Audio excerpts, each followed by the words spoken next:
conexão se tornará mais forte. Quando estamos nos conectando com outras pessoas, o feedback é responsável pela qualidade de fluidez do encontro. Imagine jogar tênis sozinho. Se você manda uma bola por cima da rede e ela não volta, vai precisar mandar uma nova bola. E mais uma. Rapidamente você estará entediado. Pessoas que não dão feedback aparentam estar desorientadas e entediadas, enquanto o comportamento delas se torna uma profecia que cumpre sua autoexpectativa. Conectar-se é um acordo de mão dupla, no qual os participantes encorajam um ao outro. Se você parece estar interessado e age de maneira interessada, eu suponho que está interessado. Se não reage ou responde, eu suponho que não está interessado, e então passa a desejar estar em algum outro lugar que não com você. Use o seu corpo e o seu rosto para demonstrar interesse.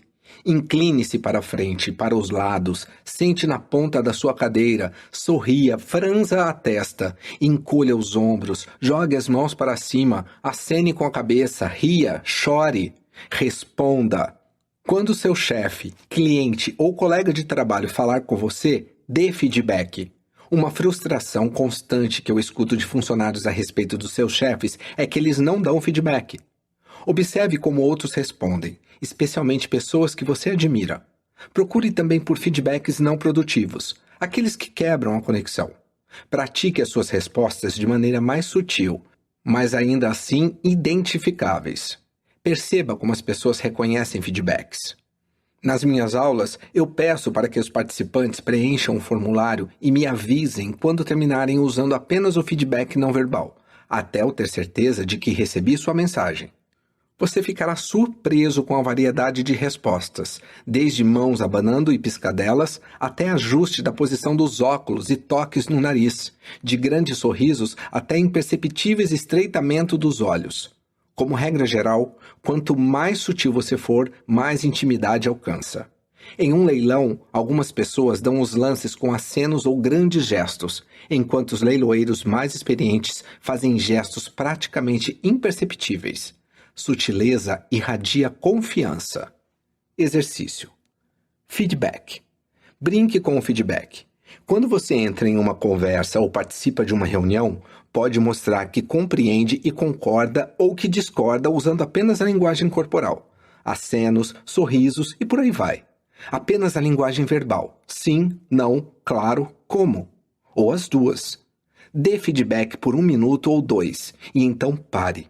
Mude para feedback não verbal, depois para feedback verbal e por fim os dois. Tente também não dar nenhum. Veja o mínimo de feedback que você pode dar. Veja o quão sutil você pode ser. O feedback bem direcionado faz as pessoas sentirem que você está dando a sua atenção e que o que estão falando está tendo um impacto. De uma maneira geral, tudo na nossa vida é feedback. Todo comportamento é um vai e vem de feedbacks, é uma resposta a algum estímulo. Você evolui e avança sabendo o que quer, agindo, recebendo feedback e usando uma resposta para mudar o que está fazendo, até obter o resultado desejado. Quanto melhor você for em processar feedback, melhor será a sua para as suas relações. Como uma regra, quanto mais sutil você for, mais intimidade atingirá. Quando se conectar com as pessoas, nos negócios ou na vida social, seu objetivo é ser bem-vindo ao espaço da outra pessoa e não excluído dele. Ao ajustar a sua atitude, abrir o seu coração, sincronizar a sua linguagem corporal, ser coerente, oferecer e responder a feedbacks, você fará com que os instintos naturais de sobrevivência da outra pessoa se acalmem. A chave é a atitude. A atitude é infecciosa. É a primeira coisa que as pessoas notam em você e é imediatamente refletida naqueles que estão próximos. A atitude é composta de linguagem corporal, tom de voz e escolha de palavras. Se você está entusiasmado, então pareça entusiasmado. Soe entusiasmado e use palavras entusiásticas. Você pode controlar e ajustar a sua atitude se desejar. Sua mente e corpo são um sistema.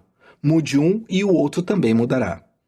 Aprenda a distinguir atitudes que são realmente úteis e atraem as pessoas, sendo receptivo, entusiasmado e confiante, e atitudes que são realmente inúteis e repelem as pessoas, sendo irritado, arrogante ou impaciente. Linguagem corporal. Torne-se consciente do que a sua linguagem corporal diz, porque ela corresponde a mais da metade do que as pessoas respondem quando se conectam a você. Linguagem corporal aberta. Pernas e braços descruzados, um bom contato visual, sorriso, inclinação para frente, expõe um coração que é acolhedor. Sinaliza: eu estou aberto a negócios. Linguagem corporal fechada. Braços fechados defensivamente, desviar o olhar, esconder as mãos e distanciar-se defendem o coração e repelem as pessoas. Sinaliza: eu estou fechado a negócios. Direcionar o seu coração ao coração do outro. Sem obstrução dos braços cruzados, pranchetas ou pilhas de papéis. Este é um jeito fácil de demonstrar que está aberto a negócios. Sincronizando a linguagem corporal e as características de voz. Pessoas em harmonia inconscientemente sincronizam sua linguagem corporal e características vocais. Se você propositalmente sincronizar a sua linguagem corporal com a de outra pessoa, irá criar uma sensação de compreensão e confiança, e conexões incríveis podem acontecer. Da mesma forma, se você sincronizar a voz, falar devagar com alguém que fala devagar, animadamente com alguém que fala rápido, baixo com alguém que fala baixo, vai desenvolver rapidamente um senso de harmonia. Coerência. Quando sua linguagem corporal, tom de voz e palavras estão dizendo a mesma coisa, você é coerente e passa credibilidade. Para se tornar persuasivo, você primeiramente deve ser de confiança. Se as suas palavras e sua linguagem corporal não estão dizendo a mesma coisa, as pessoas ficarão confusas e perderão o interesse. Então, tenha certeza de que seu corpo não está dando sinais negativos, impaciência, irritação ou desatenção, contrários às suas palavras. Feedback. Ofereça e responda ao feedback, tanto verbal quanto não verbal. Pareça e haja interessado. Incline-se para a frente, sente na beirada da cadeira, sorria, encolha os ombros. Se você não responde, as pessoas irão entender que você não está interessado e desejarão estar em outro lugar. O feedback dá forma, direção e profundidade aos encontros. Enquanto você estabelece conexões, o feedback é responsável pela qualidade do encontro que está em andamento. Um feedback bem direcionado faz com que as pessoas sintam que você está dando a sua atenção ao que elas estão falando e que aquilo está tendo algum impacto.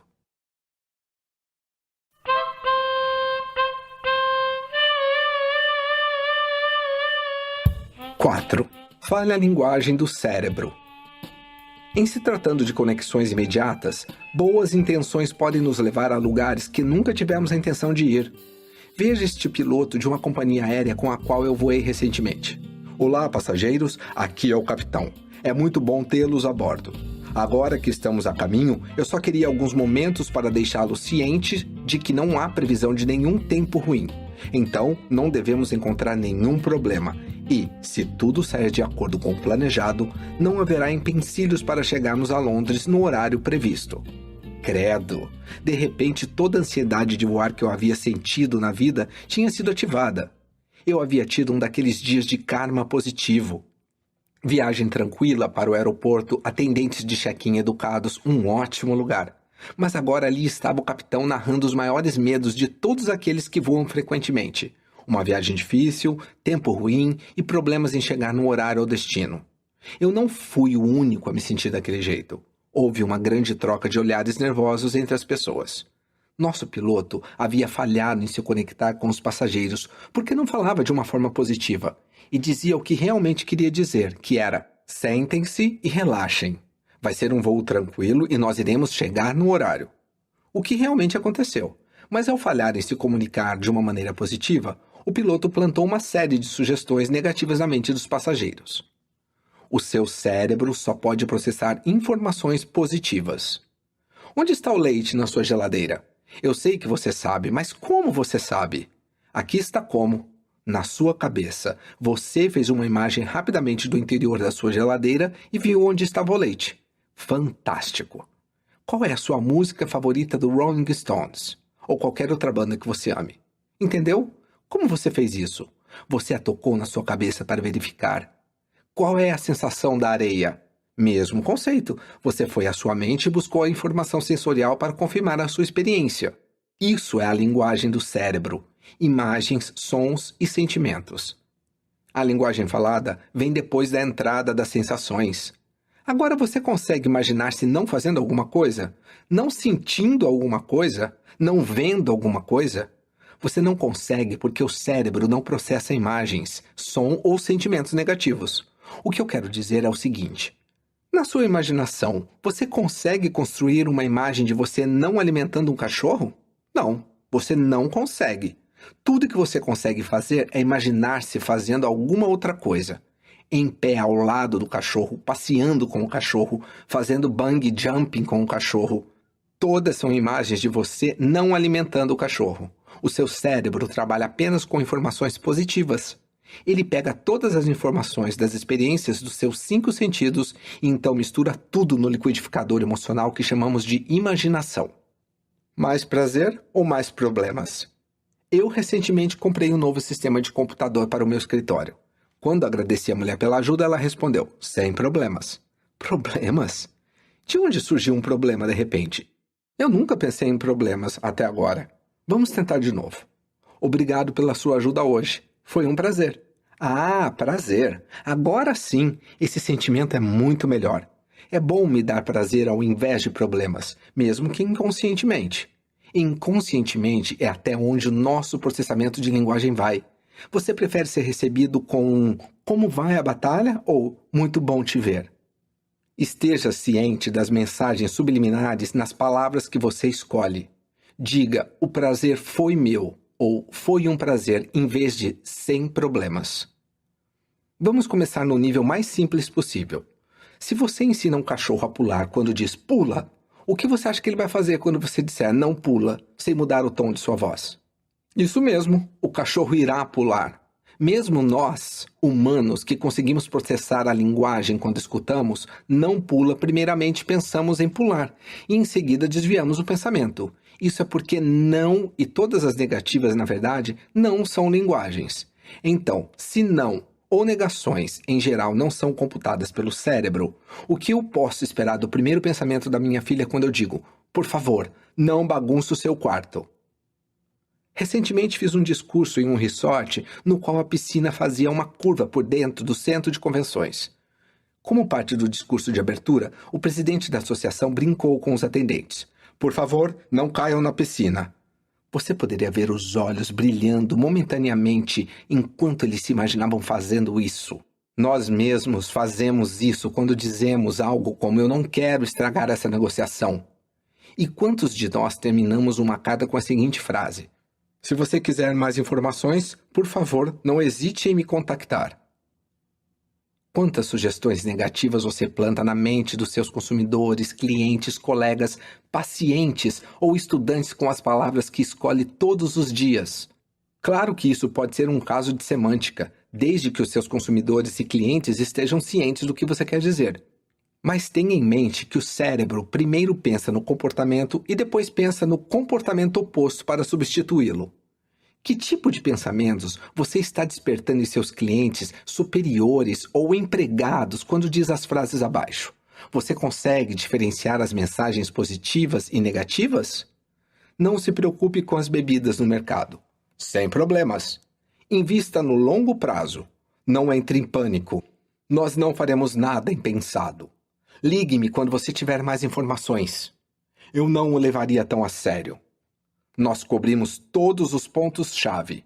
Isso não vai doer nem um pouco. Não tem como você perder. Foi um prazer. Aqui o K, saiba que você quer, pense positivo, do seu KFC, entra em jogo de novo.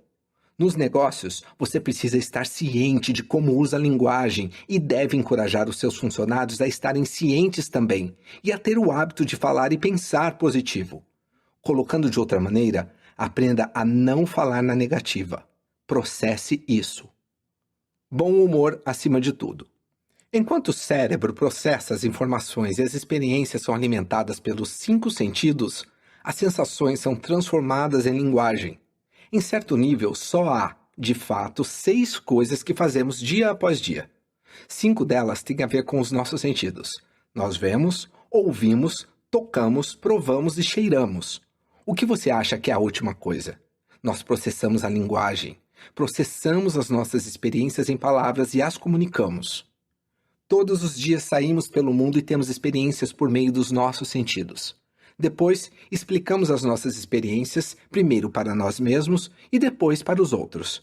Pensamos em palavras, falamos sozinhos. E depois falamos com o mundo, explicando as nossas experiências. Nós passamos grande parte das nossas vidas explicando as nossas experiências. É um dos elementos fundamentais em se conectar com outras pessoas. Explicar é um trabalho difícil. E um problema que a maior parte de nós tem é que caímos em padrões de explicação das nossas experiências de uma maneira pré-ordenada. E mais, cedo ou tarde, pensamos sem pensar. Todo mundo tem um estilo de explicar. Algumas pessoas desenvolvem o hábito de explicar as suas experiências para si mesmas e para os outros de uma maneira positiva, enquanto outros dão as suas explicações de um ponto de vista negativo. Existem vários estilos de explicação, mas basicamente é possível dividir em dois grupos, positivo e negativo. Uma explicação positiva resulta em você ser percebido como entusiasmado, otimista e muito bom em enxergar oportunidades. Um estilo negativo pode ser taxado desde um realista bom em enxergar problemas até um completo pessimista. Esses estilos afetam a sua atitude. E como você já sabe, a atitude é contagiante. Eu tenho certeza de que o nosso piloto, caso tenha pensado, achou que estava sendo prático e realista com seu anúncio, mas a maneira de explicar e a escolha de palavras influenciaram o resultado da comunicação. A boa notícia é que você pode escolher o seu estilo de explicar e, por essa razão, mudar sua atitude. E quando você conquista isso, você pode moldar como as pessoas se sentem e como se sentem em relação a você. Tudo se resume ao seguinte: conforme as suas experiências se tornam palavras, suas palavras se tornam ações. Suas ações se tornam hábitos, seus hábitos se tornam sua imagem e sua imagem se torna seu destino. Causa e efeito. Todos nós temos uma tendência inata de explicar por que as coisas acontecem. As melhores ferramentas que temos para isso são relatos de causa e efeito. Existem duas maneiras de contar esses relatos. Uma é estabelecer a causa fora de você. Aquele idiota da contabilidade me deixou de mau humor. O outro jeito é você atribuir a algo dentro de você. Eu sou um gênio. É claro, nem sempre uma dessas atribuições é correta. Mas a chave para você descobrir qual está correta normalmente está no uso de uma simples expressão. Uma das mais usadas. Trata-se do porquê que usamos nas perguntas. Crianças sabem disso. Elas são ótimas entrevistadoras. Pelo que eu posso dizer, estão programadas para perguntar por quê. Por que estamos indo lá? Por que ele está usando aquele negócio no nariz? Por que você está dirigindo tão depressa? Isso é a curiosidade natural agindo. Mais cedo ou mais tarde, essa curiosidade inata é reprimida, minimizada como uma janela de computador por adultos que estão ficando loucos pelo incessante por quê de seus filhos. Mas isso está sempre dentro de nós, operando em um plano de fundo, mesmo quando somos adultos e achamos que essa fase já se foi.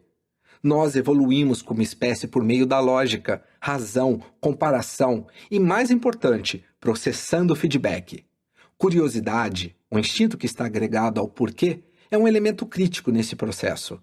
Você já notou que seu cérebro acha muito mais satisfatório processar uma informação em uma situação de causa e efeito do que uma de apenas causa ou apenas efeito? Isso porque... aí está. Eu poderia ter terminado meu comentário anterior antes da palavra porquê. No entanto, quando eu introduzi a palavra porquê, pareceu que isso levaria a algo muito mais satisfatório para a sua curiosidade natural. E estava oferecendo a possibilidade a uma explicação completa de causa e efeito. Em outras palavras, quando você faz isso, tal coisa acontece. Como podemos utilizar isso para a nossa própria vantagem quando estamos nos conectando nos negócios ou em qualquer situação na verdade? Você aumenta suas chances de cumplicidade se oferece uma razão do porquê quer que algo seja feito. Por quê? Dizer às pessoas por que você está fazendo algo tem uma grande influência em como elas reagem, porque normalmente elas estão mais dispostas a aceitar pedidos quando razões são dadas a elas. Ellen Langer, psicóloga da Universidade de Harvard, demonstrou isso em um estudo que começou a mostrar que pessoas respondem automaticamente sem pensar quando o estímulo correto é dado. Esse estímulo era uma resolução de causa e efeito. Aqui está o que aconteceu. Em uma biblioteca movimentada, uma de suas cobaias se aproximaria da pessoa no começo da fila da copiadora dizendo: "Com licença, eu tenho 5 páginas. Posso usar a copiadora na sua frente porque estou com pressa?" Esse pedido foi convincente em 94% das vezes. Mais tarde, quando a pessoa voltou e perguntou para o grupo que estava em fila na máquina dizendo: "Com licença, eu tenho 5 páginas, eu posso usar a copiadora?" A taxa de sucesso caiu para 60%, sem grandes surpresas. O que foi uma grande surpresa ocorreu quando a pessoa se aproximou do começo da fila um pouco depois e perguntou: "Com licença, eu tenho 5 páginas, eu posso usar a copiadora porque eu tenho de fazer essas cópias?" A taxa de sucesso rapidamente retornou aos 93%. Respostas automáticas são baseadas na razão, ou pelo menos na aparência da razão. Pessoas precisam ter razões para tomarem decisões e justificar suas ações. O experimento de Langer mostrou que até quando a razão não é mesmo uma razão, mas se parece com uma, é o suficiente para ativar uma resposta positiva. A palavra porquê é usualmente seguida por uma informação e, para a maioria das pessoas, é forte o suficiente para colocar em movimento um padrão de resposta. Neste caso, uma resposta sim, mesmo na ausência de uma informação concreta. Isso é o mesmo que um aperto de mão. Quando alguém estende a mão direita em sua direção, você faz o mesmo sem pensar. Quando quer se conectar rapidamente, ofereça ao seu contato um porquê e as chances de ser bem-sucedido serão maiores. Por exemplo, se está pretendendo fazer negócio com a empresa Q e você tem um contato-chave lá, em vez de simplesmente dizer "eu estou encantado em conhecê-lo", adicione "porque eu li muito sobre o seu trabalho pioneiro com XYZ". Seu cérebro só processa informações positivas. A linguagem do cérebro é feita de imagens, sons, sentimentos e, indo um pouco além, cheiros e sabores. O cérebro não consegue processar imagens negativas, não fazer algo, não ver algo. Ele só consegue trabalhar com informações positivas. Então esteja consciente para não plantar sugestões negativas na mente dos outros com as palavras que você escolher. Tome cuidado com as duplas negativas. Fale no positivo. Diga, foi um prazer, em vez de sem problemas. Use as palavras ligue-me, em vez de não hesite em me ligar. Estilo de explicação. Quando explicamos as nossas experiências para nós mesmos e para os outros, tendemos a usar padrões. Desenvolva conscientemente um estilo de explicação positiva e contamine os outros com a sua atitude positiva. Causa e efeito. Dizer por que você está fazendo algo para as pessoas tem uma grande influência em como elas vão reagir a você.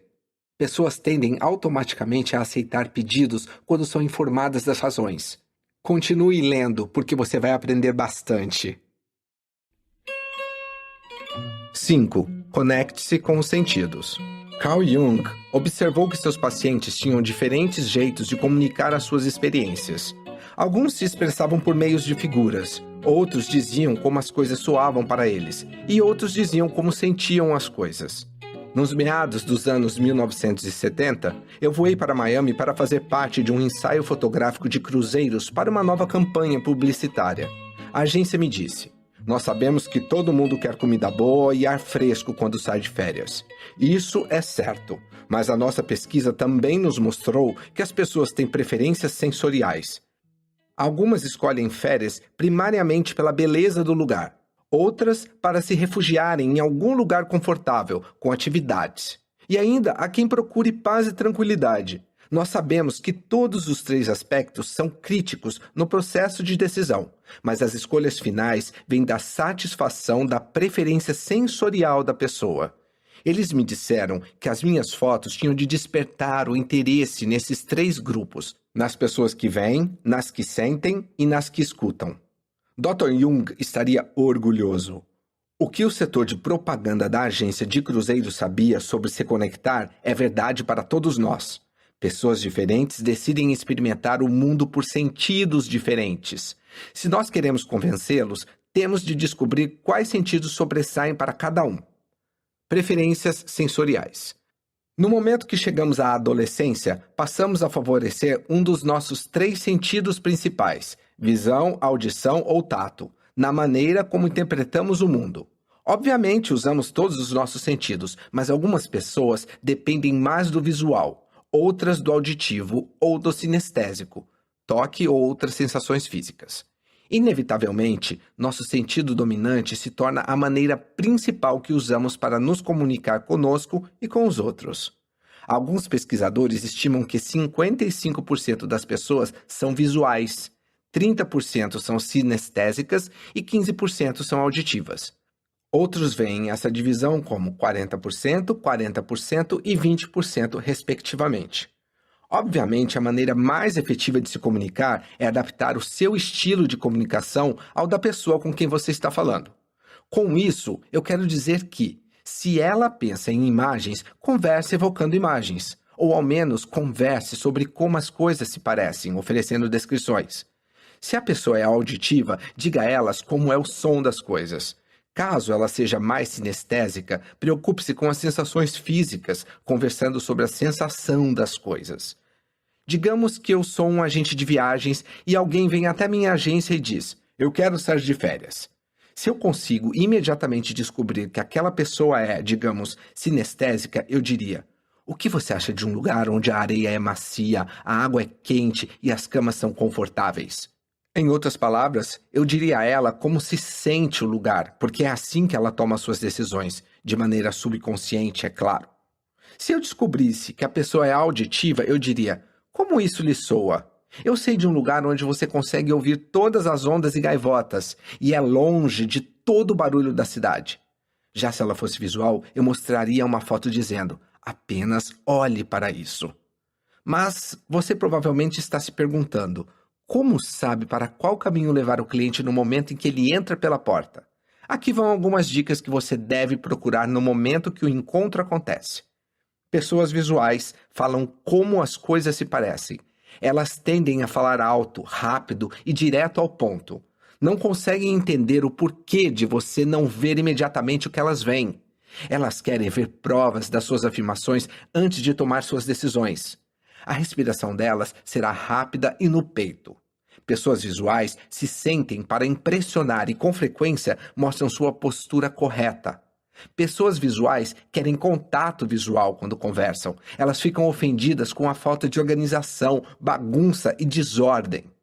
Elas consistentemente se referem ao parecer das coisas. Agora já vimos todas as possibilidades, nós podemos focar o futuro.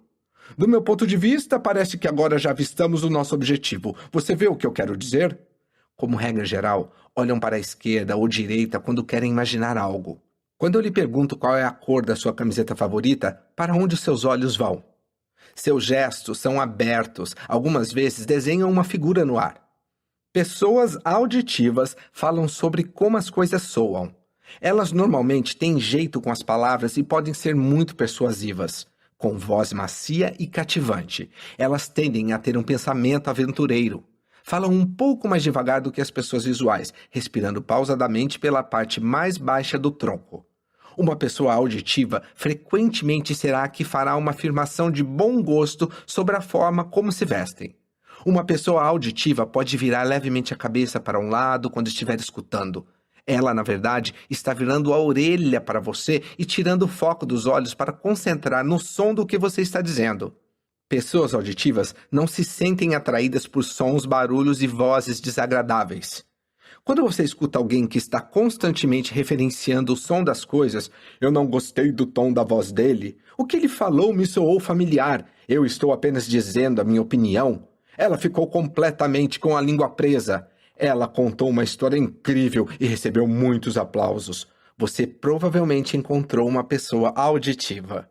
Como regra geral, uma pessoa auditiva olha para os lados, olhando para suas orelhas essencialmente, quando procura algum som. Aonde seus olhos vão quando eu procuro se o hino nacional é bem mais cantado por um adulto que por uma criança? Pessoas auditivas frequentemente olham para o lado quando estão falando, quebrando o contato visual para se concentrar em recuperar o som daquele arquivo mental. Seus gestos vão frequentemente acompanhando o ritmo das palavras e às vezes tocam o rosto, queixo ou orelhas enquanto falam. Pessoas sinestésicas falam a respeito de como sentem as coisas. Elas tendem a ser sentimentais, fáceis de lidar e intuitivas, mesmo que às vezes sejam reservadas e cuidadosas. Se você está falando com alguém que tem corpo bem definido ou extremamente atlético, pode muito bem estar lidando com alguém sinestésico. Pessoas sinestésicas podem ser facilmente identificadas porque são empenhadas e obtêm satisfação em tocar e sentir. Seu guarda-roupa tende a ser confortável e cheio de texturas interessantes, que primam por funcionalidade em vez de moda. Algumas pessoas sinestésicas são conhecidas por falarem extremamente agonizantemente, devagar, ou colocar todos os tipos de detalhes que fazem as pessoas visuais e auditivas quererem gritar: Eu já entendi há 10 minutos! Elas possuem vozes mais graves e lentas que o restante. Pessoas sinestésicas tendem a ser orientadas pelos detalhes. Sinestésicos favorecem uma linguagem física e de toque. Eu estou inclinado fortemente a tentar dar uma chance. Nós temos alguns pontos fora de ordem, mas vamos endireitar a situação. Eu vou tentar arrumar qualquer confusão. Quando puder colocar o meu dedo em algum concreto, vou entrar em contato com ela e a direcionar para isso. Vamos todos ficar frios, calmos e juntos. Quando buscam alguma sensação ou qualquer informação que esteja guardada, geralmente olham para baixo e para a direita. Sua respiração é regular e vem da barriga. Seus gestos são baixos e as mãos e braços quase sempre dobrados no peito ou abdômen. Se você consegue descobrir qual sentido a pessoa favorece, você pode falar em termos que ela vai se conectar imediatamente, e os dois vão se beneficiar. Não é necessário dizer que, se você consegue identificar com que tipo de pessoa sensorial você está lidando, está em um bom caminho para se conectar com ela. Porque se você está falando em termos mais significantes para ela, sua mensagem vai imediatamente fazer sentido. Dicas dos olhos. Os olhos podem lhe dar dicas ainda mais valiosas de como a pessoa pensa. Como mencionado anteriormente, pessoas visuais tendem a olhar para cima, enquanto pessoas auditivas passam mais tempo olhando para o lado e as pessoas sinestésicas olham para baixo. Isso porque cada um favorece um sentido para codificar e guardar informações gerais, assim como para expressá-las. Se você perguntasse, como foi o show dos Stones? Uma pessoa visual pensaria primeiro em como foi visualmente, uma pessoa auditiva como soou e uma sinestésica como ela se sentiu. Mas as dicas dos olhos podem lhe dizer mais do que o tipo de pessoa com quem está lidando. Também podem lhe dizer com o que você está lidando. Se a pessoa olha para cima ou para o lado e para a direita, provavelmente está construindo ou inventando a sua resposta. Quando olha para cima ou para o lado e para a esquerda, provavelmente está relembrando algo. Harmonia pelo design, o coração do camaleão. Harmonia é a confiança mútua e o entendimento entre duas ou mais pessoas. Não é uma surpresa que pessoas visuais são ótimas para pessoas visuais. Pessoas auditivas soam bem para as pessoas auditivas e sinestésicas inclinam-se para as outras sinestésicas. Sempre há pessoas com as quais temos harmonia naturalmente e das quais nos tornamos amigos, porque compartilhamos os mesmos interesses e provavelmente as mesmas preferências sensoriais. Chamamos isso de harmonia por acaso. Mas nos negócios, você não pode deixar a harmonia ser por acaso. Simplesmente não podemos entender ou esperar que vamos lidar com pessoas como nós. Sabemos por experiência que não funciona dessa maneira. Então, para todos os outros, existe a harmonia por design. Se nós fizermos um esforço para criar confiança e entendimento mútuos, ao ajustar a nossa atitude, sincronizar a nossa linguagem corporal, característica de voz, escolha das palavras às preferências sensoriais daqueles com quem trabalhamos, nós vamos estar em harmonia com eles, fechar negócios, atingir objetivos mútuos e iniciar projetos com mais facilidade. Exercício: linguagem sensorial. Na sua esquerda, você ouvirá a descrição de uma pessoa. Na sua direita, você ouvirá algumas frases. Primeiro, determine qual pessoa é visual, auditiva ou sinestésica. Depois, veja se consegue encaixar cada pessoa com as frases. Jill gerencia um buffet de sucesso. Ela começou sozinha e agora já tem 43 empregados. Confeiteira em treinamento, ela ainda gosta de arregaçar as mangas e dar uma mãozinha onde for preciso. Ela prefere roupas confortáveis e tem uma voz paciente e gentil. Todos nós temos pontos de vista diferentes. Você consegue pegar o básico? Isso parece uma ótima ideia. Mostre-me como você fez. Eu te escuto alto e claro. Eu vejo o que você está falando. Nós estamos contra a parede. Howard é um advogado prático. Ele lida com fatos e quer ver as evidências. Ele se veste bem e olha as pessoas nos olhos quando fala com elas. Ele espera o mesmo em troca. Você pode trazer uma luz a este problema? Esse nome me soa familiar. Eu não consigo colocar o dedo em nada concreto. Melissa pode encantar os pássaros para fora das árvores. Ela tem um jeito maravilhoso com as palavras. Está na política desde os seus 20 e poucos anos e tem muitos amigos. O seu estilo de vestir é flexível e sempre parece combinar com o tom da situação. Você está afinado com o que ela está falando? Vamos explorar um pouco mais a fundo.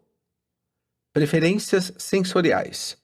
A maneira mais efetiva de você transferir informação para outras pessoas é adaptando o seu estilo de comunicação para combinar com os dela. Pessoas geralmente fazem parte de uma dessas 3 categorias. Visual. Diga ou mostre como parece. Pessoas visuais precisam ver figuras e fazer imagens das suas experiências. Auditiva. Diga ou mostre como soa. Pessoas auditivas precisam escutar sons e verbalizam suas experiências. Sinestésica. Diga ou mostre a sensação de algo. Pessoas sinestésicas se comunicam expressando as sensações físicas. Harmonia por design. Estabeleça harmonia com os outros, sincronizando a sua linguagem corporal, características de voz, escolha de palavras e preferência sensorial. Resposta do exercício de linguagem sensorial. Jill é sinestésica, Howard é visual e Melissa é auditiva. Jill provavelmente diria: você consegue pegar o básico? Nós estamos contra a parede. Eu não consigo colocar o dedo em nada concreto. Vamos explorar um pouco mais a fundo. Howard provavelmente diria: todos nós temos pontos de vista diferentes. Mostre-me como você fez. Eu vejo o que você está falando. Você pode trazer uma luz a este problema? Melissa provavelmente diria: isso parece uma ótima ideia. Eu te escuto alto e claro. Esse nome me soa familiar. Você está afinado com o que ela está falando? Parte 3. Em conexão com a personalidade. Uma vez que você se conectou com os instintos humanos básicos de uma pessoa e ela se sente confortável o suficiente para confiar em você, começa a segunda fase: conectar o seu mundo com o dela. Para conseguir isso, você precisa saber 3 coisas: como personalidades se conectam e reagem, a real natureza do seu negócio e o papel nele, e como preparar sua imagem da maneira que manifesta melhor sua personalidade e suas capacidades no mundo exterior, onde você contribui e vive. Um negócio é feito a partir da passagem de ideias aos outros, de uma personalidade a outra. Aprender a identificar e a motivar os diferentes tipos de personalidade, incluindo a sua, vai torná-lo capaz de passar sua mensagem de maneira mais efetiva possível. Pode soar estranho, mas é verdade. O dinheiro não é a causa do sucesso nos negócios, ainda que seja um dos seus efeitos. Eu vou te mostrar como identificar o que te motiva e conectar essas coisas ao seu trabalho, para que você possa sucintamente articular o que faz, como enxergar claramente o seu caminho e como ficar alegremente no rumo do sucesso inevitável. Criar a imagem da sua personalidade para refletir o correto nível de autoridade e disponibilidade influencia na quantidade e qualidade de atenção que você tem dos outros. Aqui você vai aprender como se vestir bem e ganhar vantagem competitiva.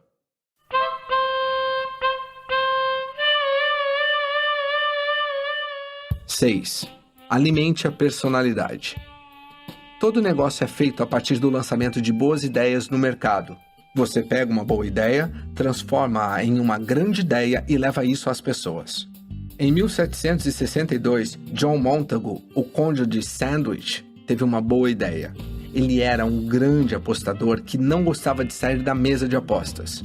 Quando sentiu fome, pediu para um de seus serviçais: "Traga-me um pedaço de carne entre 2 fatias de pão." Daí nasceu o sanduíche. Henry Heinz teve uma boa ideia. Colocou um preparo de tomate em uma garrafa. Levi Strauss teve uma boa ideia. Fez calças a partir de tecido de barracas de camping. Bill Gates teve uma boa ideia. Colocou um computador em cada mesa. John Kimberly e Charles Clark tiveram uma boa ideia. Um papel macio para limpar as mãos. Hoje você pode comer sanduíche com queijo enquanto liga o Windows, vestindo suas calças leves e limpando o ketchup das mãos com um lenço Kleenex.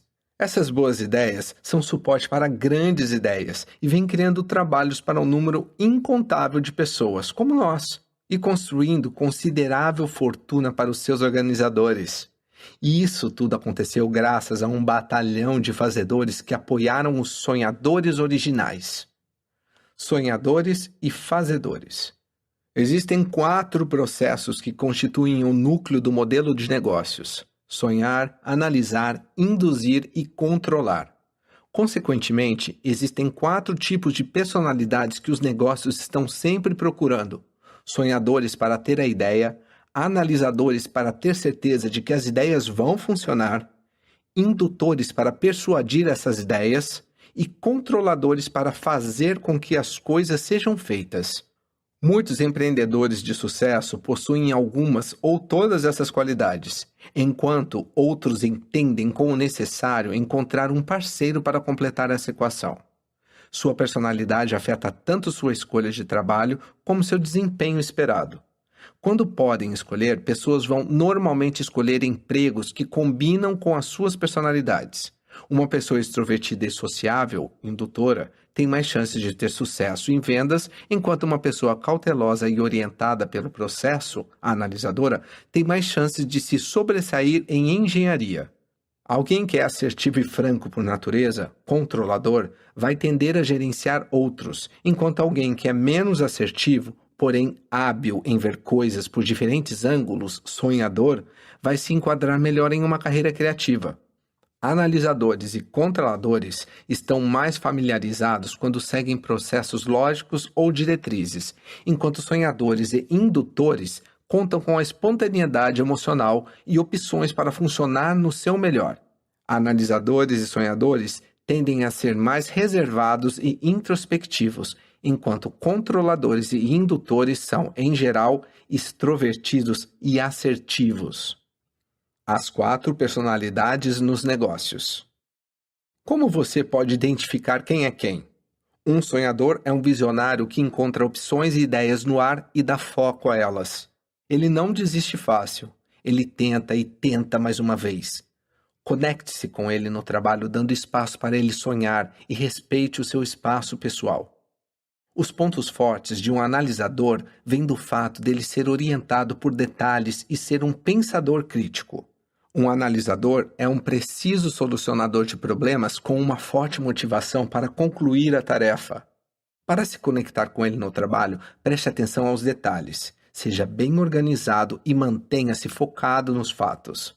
Um indutor tem como melhores características ser extrovertido e otimista, e por entreter bem, é um comunicador persuasivo. Ele anseia por apreciação. Para se conectar com ele no trabalho, faça dele o centro das atenções, interaja com entusiasmo e aprecie sua espontaneidade. Escreva detalhes em um papel ou ele poderá se perder. Um controlador é um competidor destemido, orientado por resultados, direto e autoconfiante. Ele é impulsionado por um desejo primordial de completar o trabalho. Para se conectar com ele no trabalho, ofereça opções e alternativas. Oculte o que você quer e foque nelas. Deixe-o saber que você entende e aprecia o que ele faz de melhor e, acima de tudo, não desperdice o tempo dele. Também há um lado negativo para cada um desses tipos. Um sonhador sem sonhos pode se tornar um excêntrico. Um analisador sem um projeto substancial pode se tornar um reclamão. Um indutor que não pode persuadir se torna um estorvo.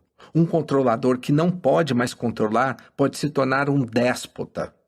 Para ser eficaz, cada um desses tipos precisa estar ciente não somente de seus pontos fortes, mas também de suas fraquezas. Quando estão cientes e quando conseguem encontrar um parceiro que compense suas fraquezas e deficiências, boas coisas podem acontecer. Por exemplo, vamos analisar um bom par. Uma analisadora controladora chamada Raquel e um sonhador indutor chamado Sam. Juntos, eles realizaram um sonho. Alguns anos atrás, Sam e Raquel estavam andando pela orla de sua cidade e Sam viu uma placa de "Aluga-se" na janela de uma loja. "Você sabe do que esse lugar precisa?" "De um ótimo restaurante de frutos do mar", Sam falou para Raquel. "Você está certo", Raquel concordou, e a mente dela começou a trabalhar. Ela pensou sobre os outros restaurantes naquela área. Existiria movimento suficiente fora da estação? Quão confiáveis eram os fornecedores locais? Depois que ela tomou nota de todos os obstáculos que percebeu, ela iniciou um plano de negócios e juntos foram ao gerente do banco local para persuadi-lo a dar-lhes um empréstimo de $45.000. Sam foi o que mais falou e o gerente do banco estava convencido, mas impôs uma condição. Ele olhou diretamente para Raquel e falou: "Eu faço o empréstimo se você tomar conta do negócio." Foi Sam quem teve a ideia original e foi ele quem convenceu o gerente. Mas o gerente havia escutado com atenção cada vez mais que Raquel descreveu sua análise de potencial para o restaurante e os possíveis desafios. Não demorou muito para que percebesse quem era o melhor controlador. Raquel era organizada, orientada por detalhes e realista, como ele. E ele gostou de como, da melhor maneira possível, ela conteve a impetuosidade natural de Sam. Se Sam e Raquel entendessem seus papéis, as chances do negócio ser um sucesso seriam grandes. Mas se Raquel cuidasse da parte criativa ou Sam se tornasse o analisador, o casal fracassaria. Tão importante quanto entender as personalidades do seu pessoal, colegas e chefes é entender a si mesmo. Sua personalidade dá forma à maneira como você expõe e apresenta suas ideias aos outros. Então, primeiro você precisa entender quem você é e como se conectar. Veja esse controlador que conseguiu entrar na mente de uma série de sonhadores e entendeu como ajudá-los a completar seus trabalhos. Steve Erickson é dono de uma empresa de design de embalagens. O pessoal criativo da empresa parecia estar com um bloqueio coletivo. O trabalho que vem sendo produzido nesse departamento está abaixo das expectativas. Ele sabe que vem colocando muita pressão neles, mas não consegue facilmente entender por que isso faria uma diferença. "Todos estão sob pressão esses dias", ele me disse. "Meu instinto é de ser rígido com eles, de dizer como o trabalho não vem sendo satisfatório, de dizer que eles são pagos para fazer um ótimo trabalho e não menos do que isso. Há alguns anos, eu os teria chamado para uma sala de reunião e falado: aqui está o que eu preciso no próximo trimestre, e espero que o resultado seja bom ou todos serão demitidos." Mas Steve já tinha aprendido que essa abordagem não funcionava. Eu conheci Steve em um dos meus seminários quando ele levantou a mão durante uma discussão de sonhadores. Ele havia levantado questões muito perceptivas e no final do dia nós nos encontramos por alguns minutos e conversamos sobre como motivar a equipe criativa dele. "Seus funcionários são sonhadores profissionais e você é um controlador", eu disse a ele. Eu não disse especificamente como lidar com eles, mas lhe falei como atingir a imaginação de um sonhador. Expliquei que a maneira como as coisas parecem, soam, cheiram e até mesmo como são sentidas é essencial para a produtividade daquela equipe. E aquele constante fluido de novas experiências e estímulos é essencial para o processo criativo. Ele admitiu que os estímulos atuais obviamente não estavam funcionando. Ainda que o instinto dele fosse de ser rígido com a equipe, ele entendeu que pressioná-la funcionaria totalmente ao contrário. Em vez disso, ele decidiu trabalhar o KFC. Descobriu o que queria, positivamente, e encontrou uma forma de conseguir. Mais tarde, escutei do Steve que ele causou certo tumulto em sua companhia quando decidiu levar seus funcionários para um retiro, fora da empresa, para tentar inspirar a criatividade deles. Alguns dos executivos pensaram que ele os estava recompensando por um desempenho ruim. Levá-los para um hotel 5 estrelas quando eles não têm dado o que precisamos? Você deve estar louco, o vice-presidente de finanças falou para ele. Mas isso foi exatamente o que Steve fez, e o que ele conseguiu atingir foi exatamente o que a companhia precisava. A solução em curto prazo era levar o departamento para longe em um final de semana de atividades em um antigo e luxuoso hotel nas montanhas de Adirondack, Estados Unidos. Uma vez que todos estavam fora do escritório e em contato com os tipos de estímulos corretos, eles produziram mais naquele final de semana trabalhando no projeto mais estressante que já tinham trabalhado do que haviam feito no último mês. E a energia que acumularam voltou com eles para o escritório. A solução em médio prazo era redecorar os escritórios com portas vai e vem vermelhas e brilhantes, que combinassem com o carpete vermelho, e plantar uma árvore de 5 metros do lado de fora, perto da janela. Se eles fossem um grupo de analisadores, essa não teria sido a decisão correta, mas para os sonhadores de Steve, isso funcionou perfeitamente. Quando personalidades colidem. Olhe à sua volta no escritório. Há alguém com quem você particularmente não se dá muito bem? Qual o tipo de personalidade dele ou dela?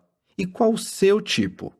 Se você responder a essas perguntas, pode ser que consiga resolver um impasse. Quando duas pessoas não sabem por que estão se estranhando ou não entendem com quem estão lidando, a quebra na comunicação pode ser rápida e duradoura. John Stevenson é um gerente regional de vendas da Acme Corporation. Ele está se encontrando pela primeira vez com a nova responsável por vendas no distrito a oeste dele. Ele descobriu que os dois estariam passando pelo aeroporto de O'Hare no mesmo horário e decidiram se encontrar durante a escala.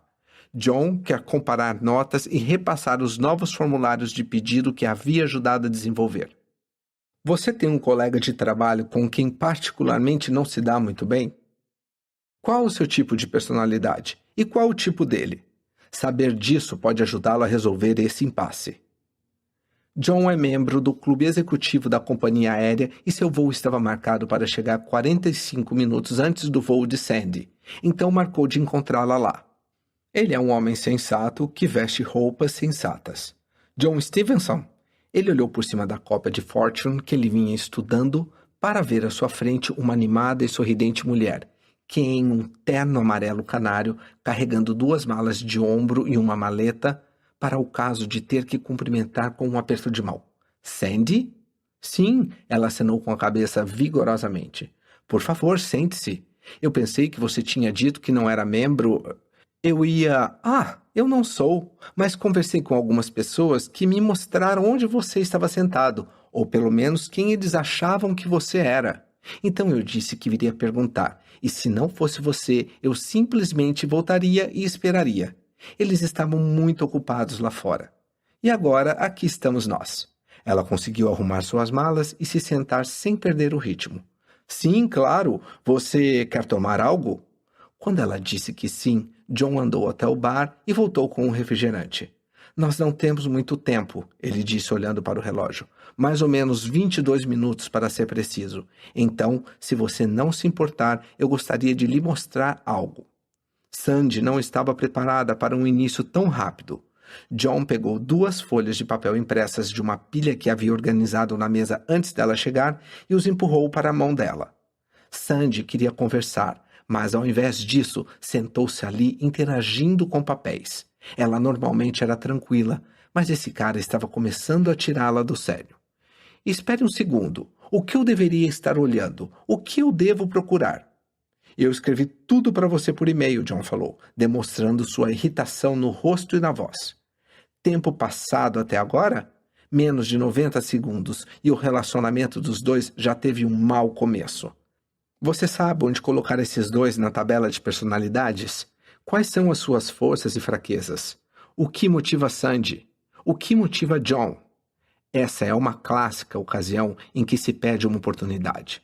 John é um analisador, preciso e focado. Sandy é uma indutora, envolvida em si mesma e bastante falante. John poderia ter uma boa conversa com ela, se demonstrasse apreço à sua engenhosidade de encontrá-lo e sincronizando-se com seu ar de liberdade. Sandy poderia ter elogiado John por haver marcado a reunião e se sincronizando com o seu senso de organização. Mas, como aconteceu, um possível momento de cooperação e de formar uma equipe foi perdido.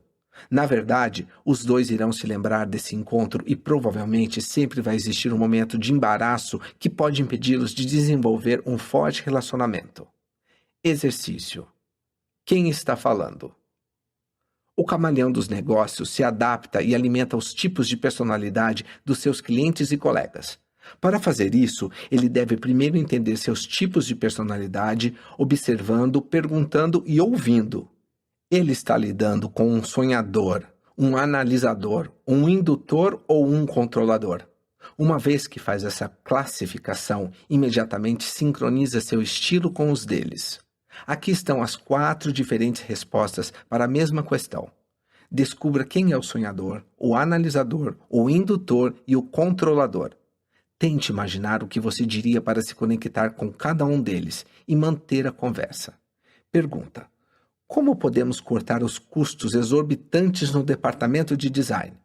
Resposta 1. Talvez pudéssemos dirigir uma campanha independente de publicidade apontando o custo exorbitante desses deslizes. Resposta 2. Faça alguém da contabilidade mostrar resultados mensuráveis em um prazo de 90 dias. Resposta 3. Vamos descobrir quantos outros departamentos têm os mesmos problemas. Se olharmos os números, talvez exista algo que o design possa aprender com a produção ou com o setor de comunicação da empresa. Resposta 4. Com todos os computadores e conexões de internet wireless, talvez pudéssemos desenhar um sistema de aviso que apareceria nas nossas telas. Eu tenho certeza de que você entendeu que a questão foi respondida, em ordem, por um indutor, um controlador, um analista e, finalmente, um sonhador. Espaço para melhorias. Uma chave para melhorar suas habilidades de comunicação é olhar para o lado impertinente da sua personalidade.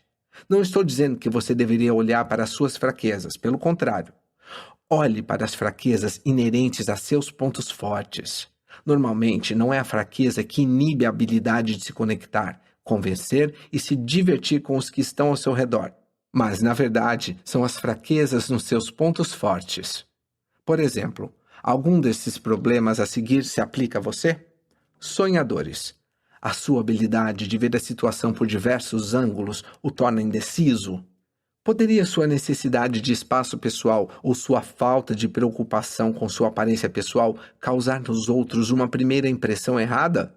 Às vezes você diz sim, quando na verdade quer dizer não? Analisadores.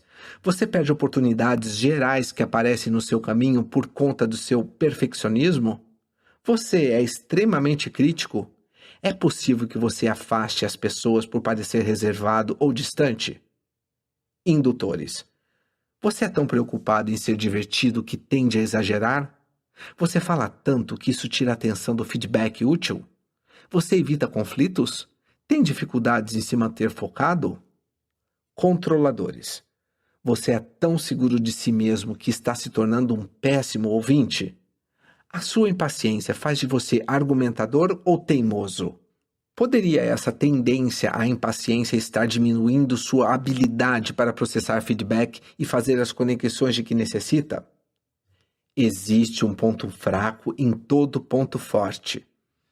Às vezes, o que nos constrói também nos destrói. Ninguém é perfeito, claro, mas a crescente percepção desses aspectos em si mesmo que precisam ser trabalhados é um primeiro passo para a melhora.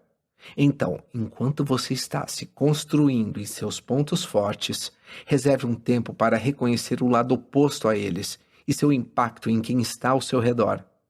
Tenha em mente também que, seja lá qual for o seu tipo de personalidade, ela está transmitindo uma quantidade tremenda de informações aos outros. Tome cuidado com o que você está passando. Controladores. Você parece intimidador ou agressivo com as pessoas? Analisadores. Deixe as pessoas pensarem que é superior e não amigável? Indutores. Muitas das suas atividades extravagantes parecem confundir as pessoas? Sonhadores. As pessoas se perguntam se você está prestando atenção nelas? Mesmo se